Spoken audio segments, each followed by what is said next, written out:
Good afternoon and welcome back to Jeff and the Rabbi. Hope you had a good Sukkot break. Sukkot break good? Sukkot break was good, and it broke down the sukkah yesterday. You weren't like down in Fort Lauderdale or Daytona Beach or somewhere like that for your spring break? As soon as it was all over, it's like take the ladder out, take the wrench out, start taking the thing apart. Yeah, ours was similar to that. We called a guy who took the ladder out and the wrench out and took the thing apart. It was very similar at our house. Right. Well, Sukkot is over. All the holidays are over, so it's time just to relax, right? Nothing. We're done. Sit back, do nothing. Yeah, right? just nothing. But we don't get too far out of pocket every Saturday. Well, that's the thing I'm talking about. So, we get all us Jews who, we're really excited about all the high holidays, and then we realize we got a high holiday every single weekend, every single Saturday. It's probably one of the highest, or the highest holiday, and it's Shabbat. And not all of us, participate fully in Shabbat. So a great thing, and then Rabbi Freeman's going to talk about it, a great thing is happening this coming weekend, the 25th of October. It's the Shabbos Project. All over the world, all Jews from every kind of denomination and religious level are going to participate in Shabbos, the real way participate in Shabbos, which I think is an amazing idea, a great idea, and I'm all for it except for one small little issue. It's just like a small little detail that I'm kind of complaining about. Everybody knows, everybody who's anybody in the South knows that the third Saturday in October, year after year, decade after decade, is the Alabama-Tennessee football game.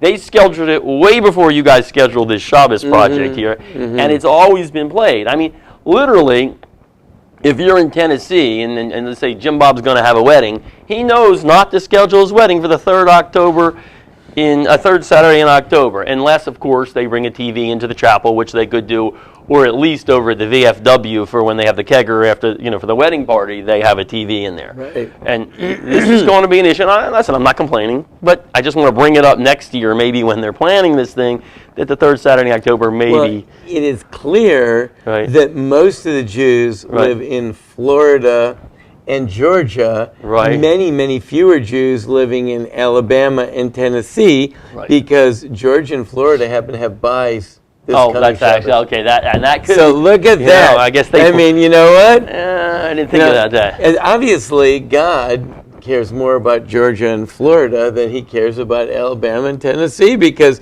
He's letting them just go play their football game, But I might not have to agree with that one. I might not be able. We have to just agree to disagree on that one. It's getting serious. Agree to disagree. Yeah. But on that, even with that, I'm going to participate in it. I think it's a great idea. I think it's a good thing. But let me ask you this. There's probably a lot of secular Jews out there saying, what are you talking about, Shabbos?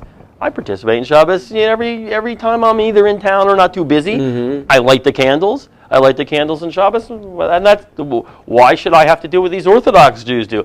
I light the candles. I still, if you tell me I can't do anything else, how am I going to, I got the lean pockets stuffed pizza thing that I put in the microwave there for dinner. How am I going to do that? Right. You're telling me I got to come home early on a Friday afternoon and cook up some gefilte fish and make a big deal and, like they did back in the old days. This is 2014. And, I've been working the phones, inviting people to come. Right. And I've been calling up lots of people, and people are really, really enthusiastic. And when I invite them to come over, they say, no. So at least they're enthusiastic about it, though. But they're really enthusiastic, think it's a great idea. No.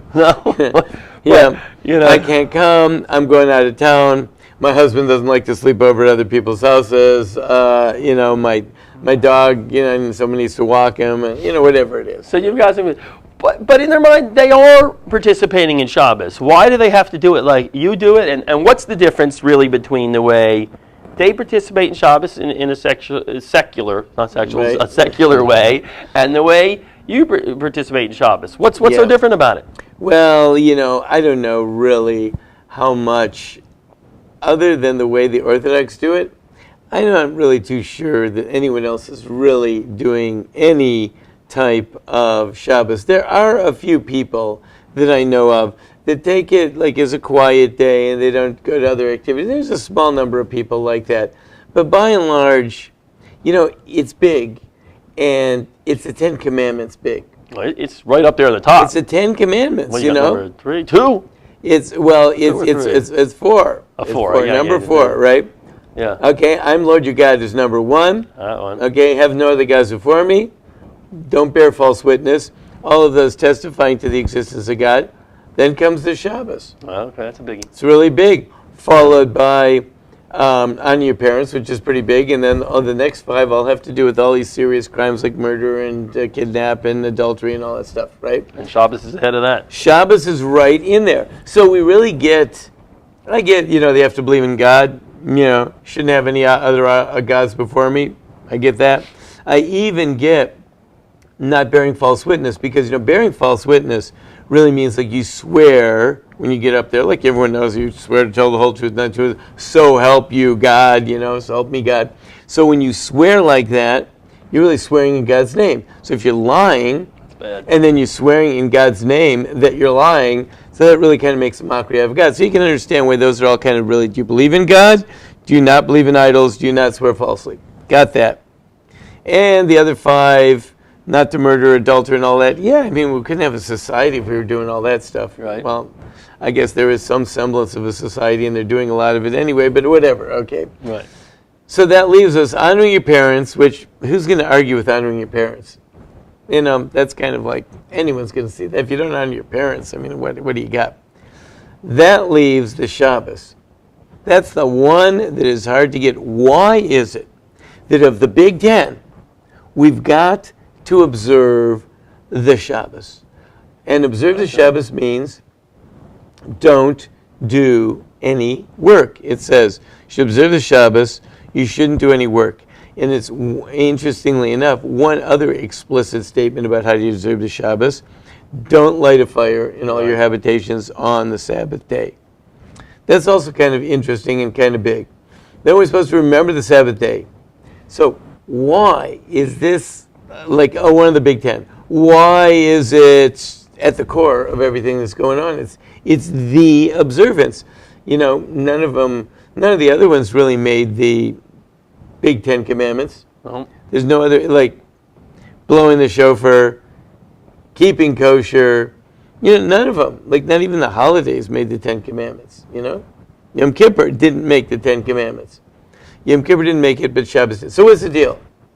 So if you look at the 10 Commandments, it's very interesting. In the 10 Commandments, there's 2 versions. There's one in the book of Exodus, and there's one in Deuteronomy, where Moses is telling the people, and then we got out of Egypt, and we had the 10 Commandments, and this is what they say. But if you read it, the 2 versions are different in the 10 Commandments. Not that they have any different commandments, but the why. This is also an interesting thing. Shabbos, the observance of the Sabbath, is the only one of the 10 Commandments that has a why. Right? Okay, yeah. So, for example, it starts off, I am Lord your God who took you out of Egypt. You should have no other gods before me. Doesn't say why. Don't bear false witness. It doesn't say why. Don't commit adultery. Doesn't say why. Right? But it does say Shabbos, remember the Shabbos day, because in 6 days I created the heaven and the earth, and on the 7th day I rested. That's one version. In the second version in Deuteronomy it says, remember the Sabbath day, guard the Sabbath day, it actually says. Why? Because it says, I'm God who took you out of Egypt, and I'm the Lord God who took you out of Egypt. So it's interesting. First one says, because I'm God who created the world. The second version says, I'm God who took you out of Egypt. What's going on? So if there's any one observance that gets to the absolute and total core of every single thing that a Jew is vis-a-vis God, it's the Sabbath. Because when you observe the Sabbath, you say, I believe that God created everything. Right. 6 days he worked, 7th day he rested. He rested, I've got to rest because I've got to remind everyone that God created everything. That's really big. The second one is, and why do I have to do that? Because God took me out of Egypt. I was a slave in Egypt. And slaves have to work 7 days a week, whenever the master says. He says work at night, you work at night. He says work during the day, you work during the day. He says work at day and night, you got to work day and night. But God says, no, I'm taking you out of slavery. You are now working for me. And what does God say? So God says, how does he prove his mastery over us? It's sort of a great twist. God says, I am God, you're working for me now, and therefore you must take off Saturdays. Well, not a bad deal. I mean, you think, he says, I'm your master, you're working for me now, and therefore you're going to have to work Saturdays, or you work half-day Saturdays, or you have to do this, or you have to do that. And God says, therefore, because I'm your master, you must take off Saturday. That's kind of interesting. It's a real twist, leave it to God. Different, right? So what's the deal? Because God says, since I'm in control, you're not allowed to work. That means if the boss says come in, say, sorry, the boss said don't come in. If I want to come in, I want to make a few extra bucks, the boss said can't come in. Can't come in. We want you to take your vacation days. You must take off. You can't work, even if you want to, even if someone else tells you to, even if you think you're going to make a profit, even if you're going to avoid a loss, even whatever it is. Can't work. No matter what. That is the way God shows his mastery over us. Not by making us work, but by making us not work. And even he's so much in control that food's going to be provided for you, everything's going to be there, you don't have to worry about it. Right. What do you think? Why do you need to work? Because what? I'm in control. I got to make good food. I got to make a living. I'm going to starve. Right. God says, no. I'm running the show here. I'm providing. You just a slave here. You're working for me. I provide the meals. I provide the paycheck. Right. As well as the air and the water and everything else. I provide it. If I'm saying you're not working today, you are not working today. That is really, really, really, really, really difficult. It is more difficult than so many other things. It's more difficult than the shofar. It's more difficult than Yom Kippur. It's more difficult than Passover. It is so, so difficult. It's a lot of faith. Right. It's a heck of a lot of faith. It tells us, one thing, okay, so I'll eat the matzah. If I have to eat the matzah, I'll eat the matzah. I'll listen to the shofar, I have to listen to the shofar. One day I won't eat. But you're telling me that 52 days a year, I just have to sit there and do nothing and presume that God's going to take care of me? Wow. That is such a challenge. That's a big one. No, it is. Big, The way you put it that way, it really is. Big challenge. And when Jews do that, then they have made the ultimate statement. And that's why keeping the Shabbos is the cornerstone of being a Jew. And that's why if there's this one thing that these people in South Africa, the chief rabbi in South Africa came up with this idea. If there's one thing, you're going to pick one of the 613 mitzvahs. They didn't do a kosher day where everybody, Jews all around the world, eat kosher. They didn't do a wear tzitzis day. Jews all around the world put on tzitzis or tefillin. They didn't do like 1,000,001 things they didn't do. And they didn't pick one of the holidays. This year, everybody's going to give gifts. Well, they do that one when all the jewelry stores go do discounts before Christmas, but that's a different Jewish holiday. Right. That's a different thing. That's a holiday for the Jews that they're making a killing on the right. But that's a different one. Yeah. Okay. So that's what we do. We make this big statement. We pick that one mitzvah because that is the one mitzvah. If you go through the entire Torah, that is the one commandment that not only gets to the core of what it is to be a Jew, but also the nature of it, which gets into the second tier. Now we know the statement that we made, but the nature of it is also amazing because it gets everyone to stop. Like one of the taglines is taking a day out of life to live. Because usually we are so busy living that we don't have any time to live. So what are we supposed to do on Shabbos? The little thumb twiddling? No, what you're supposed to do on Shabbos is hang out with people, hang out with your loved ones, stop and appreciate the world, open your eyes, look around, not worry about what's going to be. Sit back and appreciate what God created in those first 6 days. Sit back and appreciate the world as it is. Interact with yourself and your family and your community. Ponder, reflect, relax, pray a little bit, eat some good food, take a nap. It is one day to rejuvenate. You know, people say like, well, we're going to go down. I'm going up to the, people tell me this a lot. Hey, why weren't you in synagogue? Oh, we got a place up in the mountains. What do you do up there? I just relax. If it's in the mountains and you say, I just relax, then it's okay. Nobody has, but when people say, what do you do on Shabbos? Just relax. What do you mean? How can you, what's that all about? But if I say, Shabbos in the mountains, we just relax, oh, that's okay. You just can't. It's hard to relax at home, I guess. Right. I mean, but why did people only understand just relax if it's in the mountains or I'm at the beach? What do you do at the beach? I just lay around. Really? That makes sense. What are you doing? What do you do laying around? Lay around, you know. Turn over, lay on the other side, you know, watch the waves. It's so peaceful. Really? Wow, so peaceful. That's amazing. Sounds really nice. I love it. What do you do on Shabbos? Nothing. Oh, nothing. I couldn't stand it. I go out of my mind. Well, what are you going to do? I'm going to the beach. What are you going to do there? Nothing. I love it. Okay. Well, I got to get, to throw in the other side a little bit. There are, I don't want to say hundreds, but probably hundreds of rules.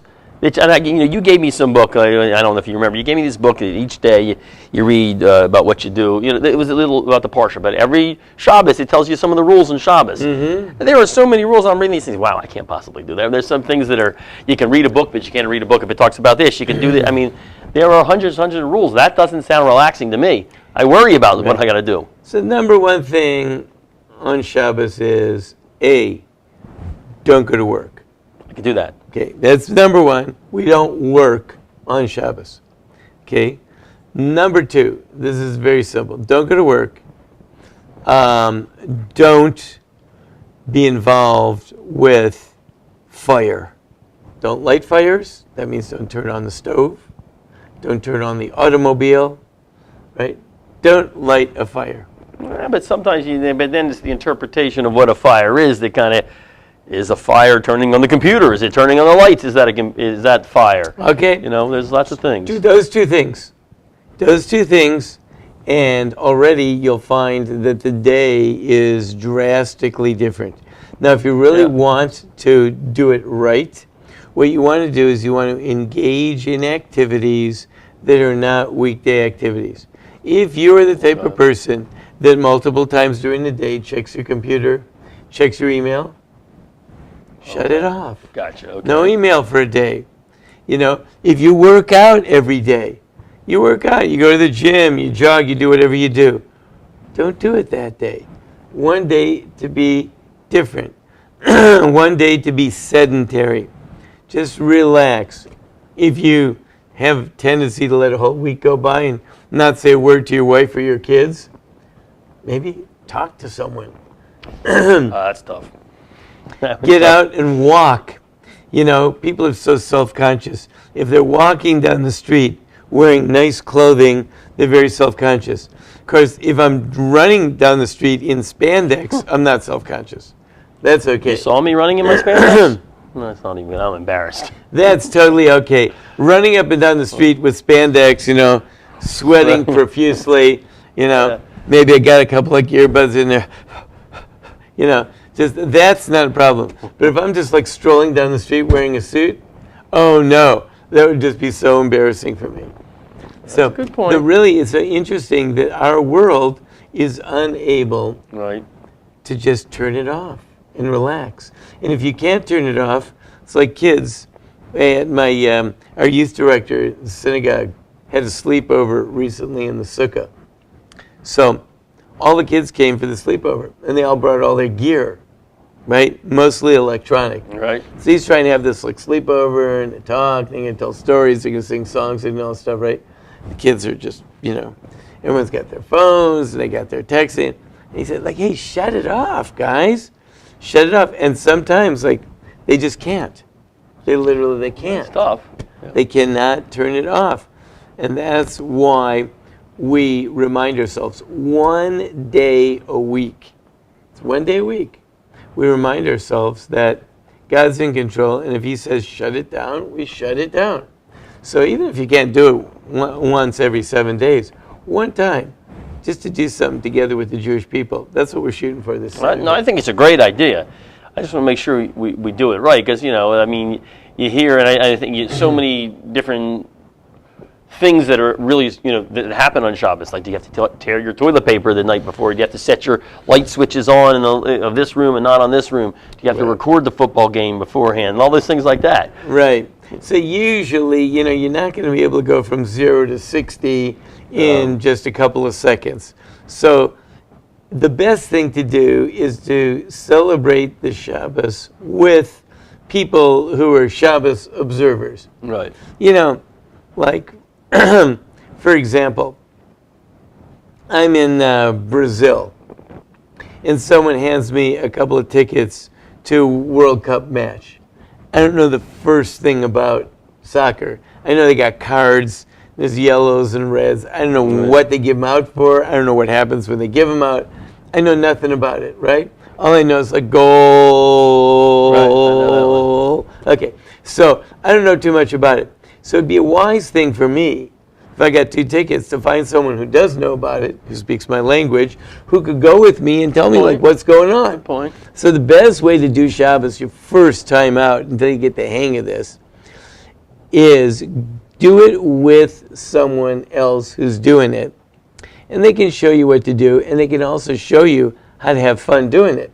Because if you do it regularly, and you know the ins and outs of it, you know how to make it into a fun experience. And if you don't do it regularly, all you're doing is like worrying about, oh, I can't do this and I can't do that. Right. You start tangled up. Like I was just talking to someone earlier today, and she said like her friend just loved it until 2 p.m, and she bailed. Just couldn't handle it. Okay, that's it. This has been really great. I'm out of here. Couldn't handle it. So, she didn't have like enough. She wasn't attuned enough to see what was going on. Well, as long if I can get like a nap tutor teach me how to do that, I'll be fine. I think I can do that part.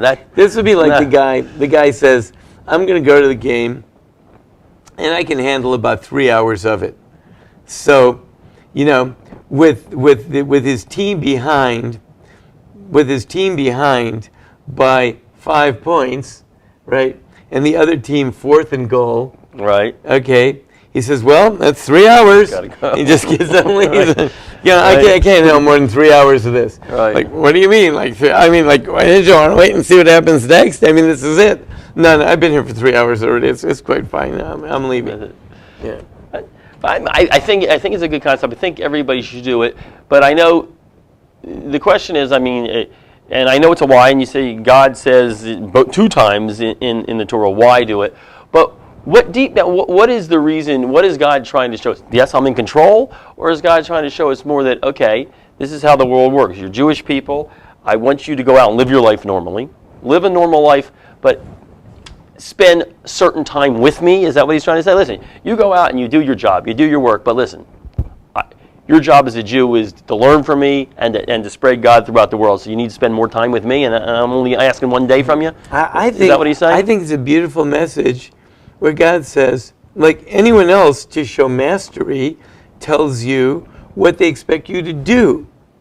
And God says, I'll show you mastery, don't do. Okay. It turns out that it's actually even harder. Right. Because not doing is an amazing thing. Not doing opens up like, wow, he wants me to not do. He wants me to just relax. He wants me to get back into myself. He's really caring for me. Like the boss comes in, the boss says, you've been working really hard and I really appreciate it. Why don't you take a day off? No, but I've got the big project to finish. I want you to take a day off. We can take care of that project the next day. You need to take a day off, and I'm caring. That shows that God really cares, because you know who really cares? If you can be a master, but if he's just using you for his own purposes, he just wants to work you to the bone, and then if you drop dead, he throws you in the heap and gets another one. Right. But God says, no, I'm a master that cares. I care about you. I want you to be the best that you can be. And in order to do this, you need to take a day off. And when you take a day off, you realize who's the real master over here and how much he really cares about you. Wow, that's interesting. I never thought of it that way before. I think it's great. I never thought of it that way. So when Christians, they have their Sabbath on Saturday, and Muslims have their Sabbath on Friday, are they just Do they? Are there different rules? Is it the same thing? Is that what they're saying too, or what's the deal with that? I don't know how Muslims observe their Sabbath. They have it on Friday. That much I know, and I know they go to worship, but I don't know like what they do the rest of the day, what they do or what they don't do. And Christians, I know that like if you sell chicken, then you don't sell it on that day, and you go to football games. That's Right. You go to church probably. So I'm not sure so much, what they do or don't do, but I guess that they're not supposed to go to work. I'm not sure. I'm not sure if that's a hard and fast rule or what, but how that worked. But I do know that the Jews have a very elaborate set of rules. That's true. It's very, very complex, got all those little details, including tearing the toilet paper and all that stuff.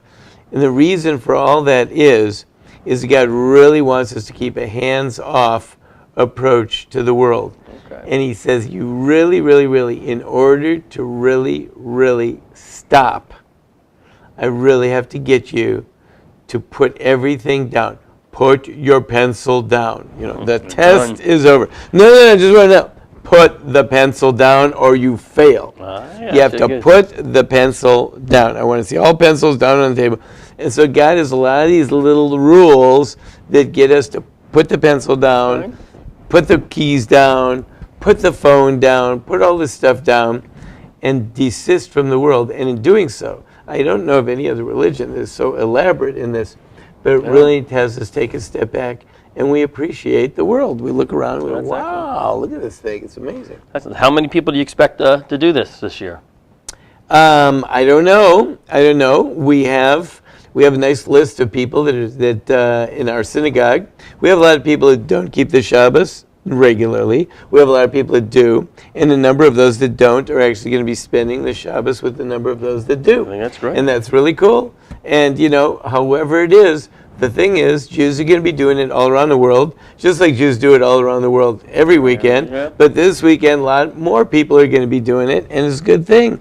And one of the beauties of this thing is, aside from the Shabbos and aside from the God message, it is a pleasure to do something together with your people, and something that is uniquely Jewish.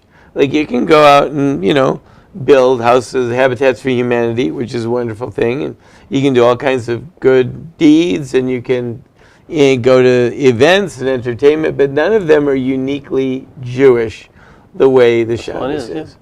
So I'm going to do it. And by the way, if I have a problem in the middle, can I call you for help? Or no? Call all you want. I'm not answering, but you can call. No, I'm putting my phone down. Phone's down the entire show. I'm going to do it. And I think I can last the whole time. I think I can handle this one. This is, they've got a lot of big endorsements, and people are doing it. Right. Paula Abdul's doing it. Senator Joe Lieberman's doing it.